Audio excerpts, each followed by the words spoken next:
உயிரிழந்ததாக நாடகமாடிய மஹிந்தவின் நெருங்கிய சகா விமான நிலையத்தில் அதிரடி கைது.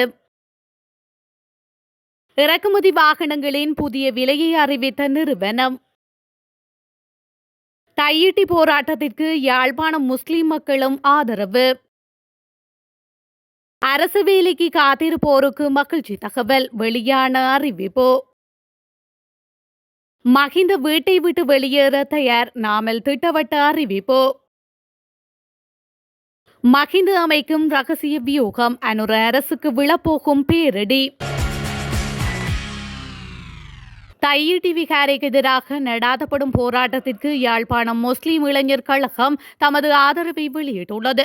இது தொடர்பாக யாழ்ப்பாணம் முஸ்லிம் இளைஞர் கழகம் வெளியிட்டுள்ள அறிக்கையில், விகாரை அமைக்கப்பட்டுள்ளமையினாலும் காணிகள் இதுவரை விடுவிக்கப்படாமையினாலும் தையிட்டி பிரதேச மக்கள் சொந்த காணியை இழந்துள்ளதுடன் தமது எதிர்கால சந்ததிகளின் நிம்மதியான வாழ்க்கை தொடர்பில் அடுத்தது என்ன என்ற கேள்வியுடன் தவிக்கின்றதை நாம் காண முடிகின்றது.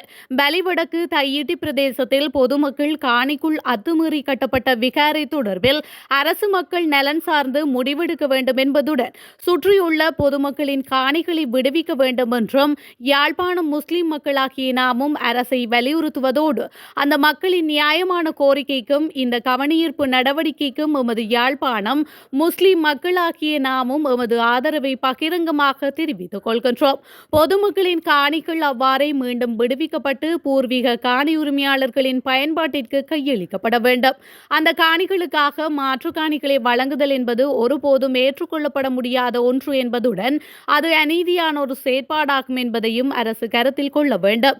எனவே அந்த மக்களின் நியாயமான கோரிக்கையை அரசு உடன் செயல்படுத்த வேண்டும் என்பதுடன் இந்த விடயம் தொடர்பில் தீவிர போக்குடைய இன ரீதியான கருத்துக்களை முன்வைத்து இவை முரண்பாட்டை வளர்க்கும் கடும்போக்குவாதிகளின் கருத்துக்களை கட்டுப்படுத்த அரசு நடவடிக்கை எடுக்க வேண்டும் என்பதையும் வலியுறுத்தி நிற்கின்றோம் என குறிப்பிடப்பட்டுள்ளது.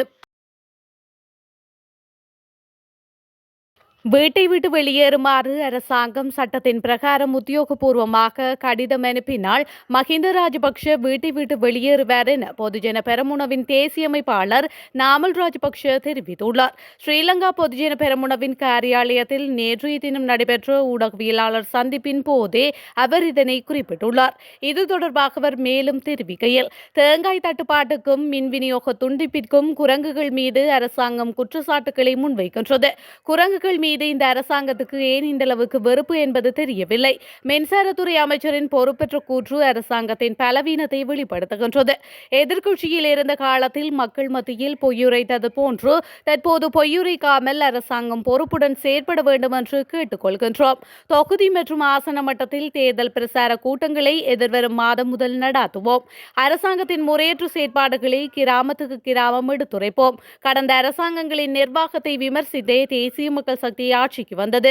ஆகவே இப்போதும் கடந்த காலத்தை போன்று போலியான குற்றச்சாட்டுகளை மாத்திரம் முன்வைத்துக் கொண்டிருக்காமல் சிறந்த முறையில் செயல்படுமாறு அரசாங்கத்திடம் கேட்டுக் கொள்கின்றோம். முன்னாள் ஜனாதிபதி மஹிந்த ராஜபக்ஷ உத்தியோகபூர்வ அரச இல்லத்தில் இருந்து வெளியேறுமாறு சிவில் அமைப்பினர் குறிப்பிட வேண்டியதில்லை. வீட்டுக்கு முன்பாக போராட்டத்தில் ஈடுபட வேண்டிய தேவையும் இல்லை. வீட்டை விட்டு வெளியேறுமாறு அரசாங்கம் சட்டத்தின் பிரகாரம் உத்தியோகபூர்வமாக கடிதம் அனுப்பினால் மஹிந்த ராஜபக்ஷ வீட்டை விட்டு வெளியேறுவார் என அவர் மேலும் தெரிவித்துள்ளார். வாகன இறக்குமதி தடையை நீக்கி புதிய வரி விகிதங்களை நடைமுறைப்படுத்த அரசாங்கம் முடிவு செய்ததை தொடர்ந்து யுனைடெட் மோட்டார்ஸ் லங்கா பிஎல்சி அதன் வாகன வரிசைக்கான விலைப்பட்டியலை வெளியிட்டுள்ளது. புதுப்பிக்கப்பட்ட விலை தற்போதைய மாற்று விகிதங்கள், அரசு வரிகள் மற்றும் 18% வட் வரிகளை தவிர பிற வரிகளை பிரதிபலிக்கின்றன.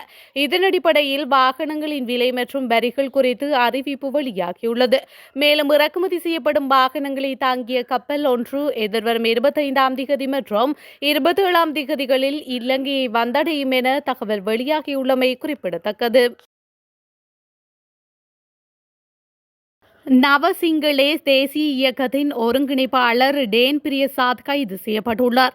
துபாயில் இருந்து நாடு திரும்பிய போது கட்டுநாயக்க விமான நிலையத்தில் வைத்து அவர் போலீசாரால் கைது செய்யப்பட்டதாக தெரிவிக்கப்படுகின்றது. நேற்று காலை 6 மணியளவில் அவர் கைது செய்யப்பட்டதாக போலீஸ் ஊடக பேச்சாளர் புத்திக மெனதுங்க தெரிவித்துள்ளார். அவர் நிக்ரவெட்டிய நீதவான் நீதிமன்றத்தில் முன்னிலைப்படுத்தப்படுவார் என்றும் போலீசார் தெரிவித்துள்ளனர். துபாயில் வாகன விபத்தில் இறந்து போனதாக பொய் பிரசாரம் செய்து அங்கு பதுங்கியிருந்த நிலையில் நாடு திரும்பும் போது அவர் கைது செய்யப்பட்டுள்ளார். முன்னாள் ஜனாதிபதி மஹிந்த ராஜபக்ஷ குடும்பத்துடன் மிகவும் நெருக்கமாக செயல்பட்ட டான் பிரசாத் அரகல போராட்டத்தின் போது பாரிய வன்முறையில் ஈடுபட்டவர்களின் முதன்மையானவர் என குற்றம் சாட்டப்பட்டுள்ளமை குறிப்பிடத்தக்கது. அரசு சேவையில் ஆட்சேர்ப்பு செயல்முறையை மீளாய்வு செய்தல் மற்றும் பணிக்குழாமினரை முகாமைத்துவம் செய்வதற்காக நியமிக்கப்பட்டுள்ள குழுவின் விதந்துரைகளை நடைமுறைப்படுத்த அமைச்சரவை அங்கீகாரம் வழங்கியுள்ளது.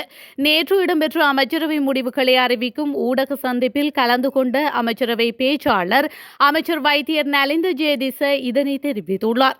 அரசு சேவையில் ஆட்சேர்ப்பு செயல்முறையை மீளாய்வு செய்து தேவைகள், முன்னுரிமைகள் மற்றும் நேர அட்டவணையை அடையாளம் கண்டு அது தொடர்பாக கட்டாயமாக ஆட்சேர்ப்பு செய்ய வேண்டிய அளவை அடையாளம் கண்டு அதற்கமைய தேவையான நடவடிக்கைகளை மேற்கொள்வதற்காக பிரதமரின் செயலாளர் தலைமையில் அதிகாரிகள் குழு ஒன்றை நியமிப்பதற்காக 2024/12/30 அன்று இடம்பெற்ற அமைச்சரவை கூட்டத்தில் அங்கீகாரம் வழங்கப்பட்டுள்ளது.